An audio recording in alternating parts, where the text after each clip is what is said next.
Beralih ke informasi lain pemirsa, diperkirakan ada 100.000 ton lebih stok beras impor di gudang Bulog yang sudah tak layak konsumsi. Akibatnya diperkirakan negara mengalami kerugian hingga 1,2 triliun rupiah. Lebih dari 100.000 ton beras impor milik Bulog berpotensi tak layak konsumsi akibat terlalu lama disimpan begitu saja di dalam gudang. Sehingga diperkirakan kerugian negara akibat rusaknya beras impor ini hingga 1,2 triliun rupiah. Fakta ini terungkap saat Komisi 4 DPR RI menggelar rapat dengar pendapat RDP dengan Badan Pangan Nasional atau Bapanas. Saat rapat, Ketua Komisi 4 DPR RI sempat menyemprot kepala Bapanas terkait sengkarut masalah beras belakangan ini. Teguran diberikan terkait langkah pemerintah yang hanya menyimpan beras agar terlihat seolah-olah cadangan nasional terlihat jumbo.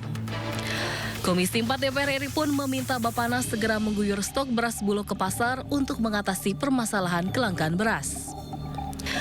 Usai ditegur, pihak Bapanas pun menyatakan akan segera melaksanakan permintaan dari Komisi 4. Namun saat ini masih ada kendala dalam penyaluran beras Bulog ke pasar.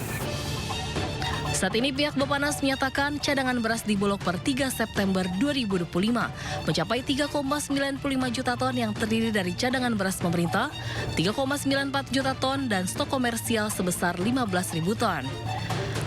Sementara penyaluran beras Bulog pada tahun ini menjadi yang terendah, di mana beras dari gudang pemerintah baru tersalurkan 0,7 juta ton per 12 Agustus 2025. Tim Liputan iNews melaporkan. Sidang perdana gugatan perdata sebesar 125 triliun rupiah terhadap Wakil Presiden Gibran Rakabuming Raka yang seharusnya digelar hari ini di Pengadilan Negeri Jakarta Pusat akhirnya ditunda. Gugatan perkara diajukan oleh seorang warga sipil atas nama Suban Palal. Suban menggugat Gibran karena riwayat pendidikan SMA yang ia miliki tidak sesuai dengan aturan di Indonesia. Menurut penggugat, syarat pendidikan SMA Gibran dinilai tidak memenuhi syarat untuk mendaftar sebagai calon wakil presiden. Salah satu petitum gugatan kali ini menyebutkan Gibran dan Komisi Pemilihan Umum harus membayar uang ganti rugi sebesar 125 triliun rupiah.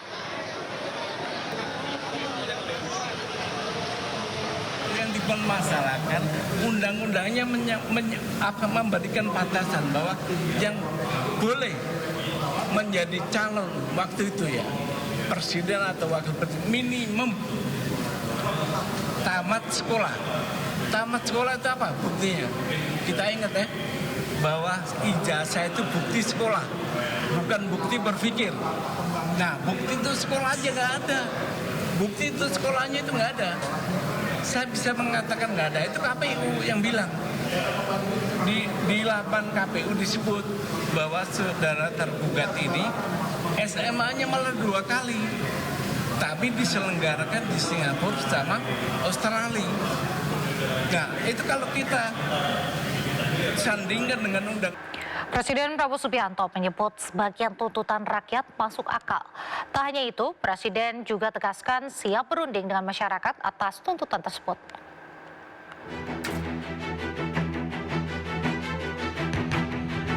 Sejumlah tuntutan disuarakan rakyat saat aksi unjuk rasa yang terjadi di sejumlah daerah sejak akhir Agustus lalu.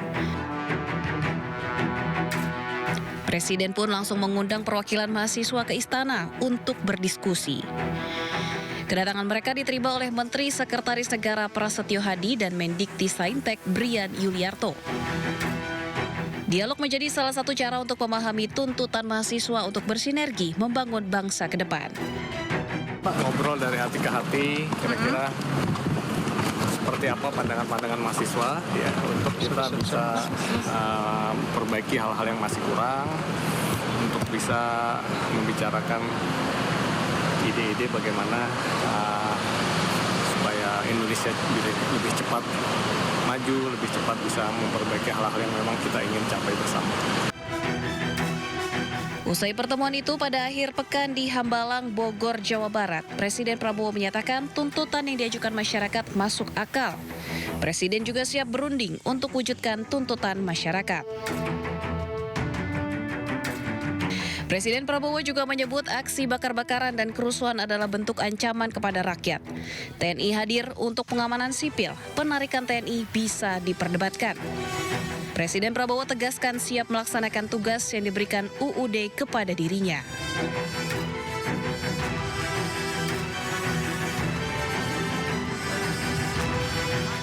Hingga kini total ada 17 plus 8 tuntutan yang diajukan masyarakat melalui perwakilan mahasiswa. Tuntutan ini antara lain meminta pemerintah menghilangkan tunjangan bagi anggota DPR dan sahkan undang-undang perampasan aset koruptor. Tim Liputan iNews melaporkan. Sementara itu pemerintah terus berbenah. 17 plus 8 tuntutan warga pun akan segera dijalankan. Salah satunya terkait pembenahan penegakan hukum di Indonesia.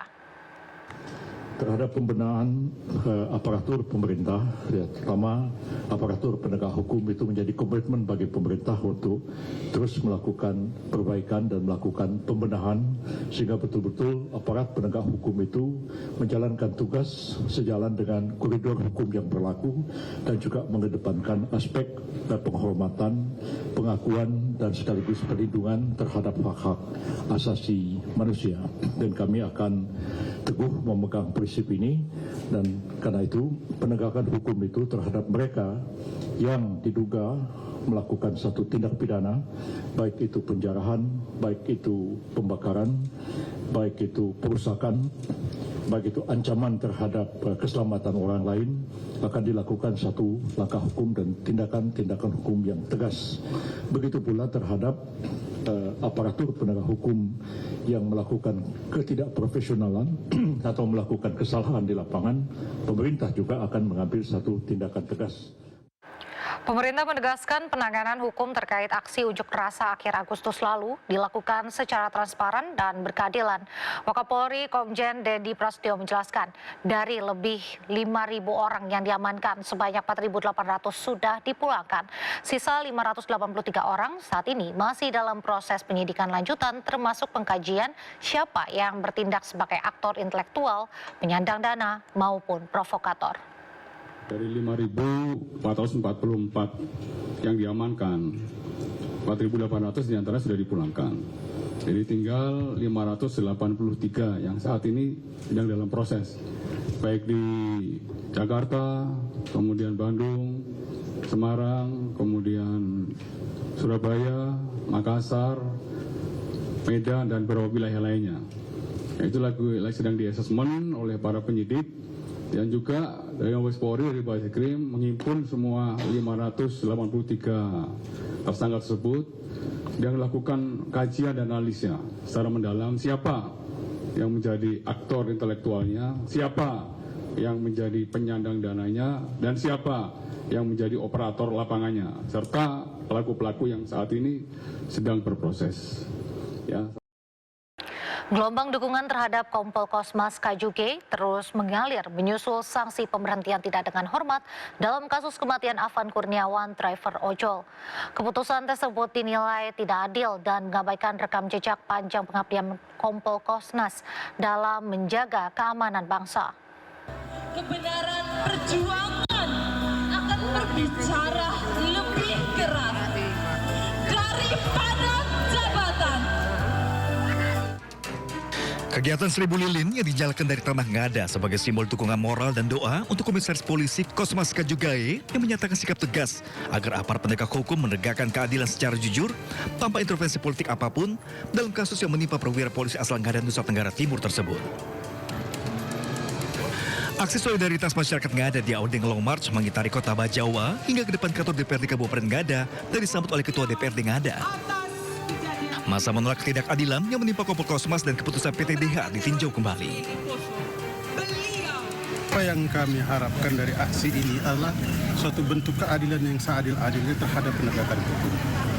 Di mana hukum itu tidak boleh diintervensi oleh kepentingan-kepentingan tertentu yang di mana mengabaikan koridornya dan menjadikan orang lain sebagai kambing hitam dalam peristiwa ini. Dan kami juga melaksanakan aksi Seribu Lilin ini tidak hanya sekedar untuk mendukung Kompol Kosmas KJUG agar tidak diberhentikan dari institusi polisi, tetapi juga untuk menyampaikan belasungkawa yang sedalam-dalamnya terhadap almarhumah Afan Kurniawan atas peristiwa yang terjadi. Bahkan gelombang protes lewat petisi penolakan pemecatan Kompol Kosmas Kajugai bergema di dunia maya. Dilansir dari laman change.org, hingga Jumat 5 September 2025, pukul 17.07 waktu Indonesia Barat, sebanyak 178.167 orang telah menandatangani petisi tersebut. Dalam petisi yang digagas Mercy Jacinta, masyarakat meminta sanksi yang lebih proporsional dan manusiawi. Sebelumnya, Kompol Kosmas diadili karena kasus meninggalnya driver ojek online, Afan Kurniawan, dalam demonstrasi di Jakarta 28 Agustus 2025 lalu. Tim Liputan iNews melaporkan. Tersangka kasus dugaan korupsi pengadaan Chromebook, Nadiem Makarim, dijenguk sang istri di Rutan Salemba, Cabang Kejaksaan Negeri Jakarta Selatan. Didampingi tim kuasa hukumnya, istri Nadiem Makarim, Franka Franklin, mendatangi kantor Kejaksaan Negeri Jakarta Selatan Senin siang. Kedatangannya untuk menjenguk sang suami yang ditahan di Rutan Salemba, Cabang Kejari Jaksel, pasca ditetapkan sebagai tersangka dalam kasus dugaan korupsi pengadaan Chromebook oleh Kejaksaan Agung. Tak banyak yang disampaikan oleh Franka. Dirinya hanya menyampaikan bahwa ia membawa makanan kesukaan Nadiem, yakni samosa dan pastel buatan sang ibunda. Franka pun menyebut kondisi Nadiem dalam keadaan sehat dan mengisi waktunya selama ditahan dengan membaca buku. Siap, terima kasih Bu Franka. Sehat-sehat ya Bu. Di rutan ini. Ada di dalam. Apakah baca buku atau seperti apa? Iya, ada baca buku. Ya? Samosa sama pastel dari rumah dibikin ibunya. Oh, emang requestan ya Bu atau seperti apa? Mohon doanya ya. Ada pesan khusus dari Pak Nadiem tadi ketemu Bu? Mohon doanya aja semua dan terima kasih atas dukungannya kami.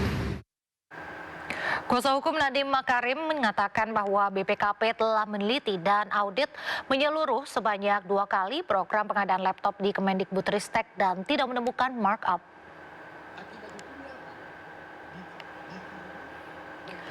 Melalui kuasa hukumnya, mantan Mendikbudristek menyatakan bahwa sampai hari ini Nadiem tidak menerima Rp1 pun dari kasus dugaan korupsi pengadaan Chromebook. Selain itu, BPKP telah mengaudit program pengadaan tersebut sebanyak 2 kali dan tidak menemukan adanya markup. Dan berdasarkan hasil audit tersebut, kuasa hukum Nadiem mengatakan sejauh ini tidak ditemukan ada kerugian negara. Selain itu, untuk daerah 3T tertinggal terjauh terluar memang tidak masuk dalam program pengadaan Chromebook. Sepanjang menyangkut tentang proses pemilihan segala macam oleh BPKP sudah dikatakan tidak ada pelanggaran. Di sini sudah ada kan kata-katanya tadi kan ada di sini. BPKP menyatakan ini dalam 2 kali audit loh. Menyatakan diteliti adalah tepat waktu, tepat jumlah, tepat guna manfaat, tepat harga, ya, dan prosedur. Jadi memang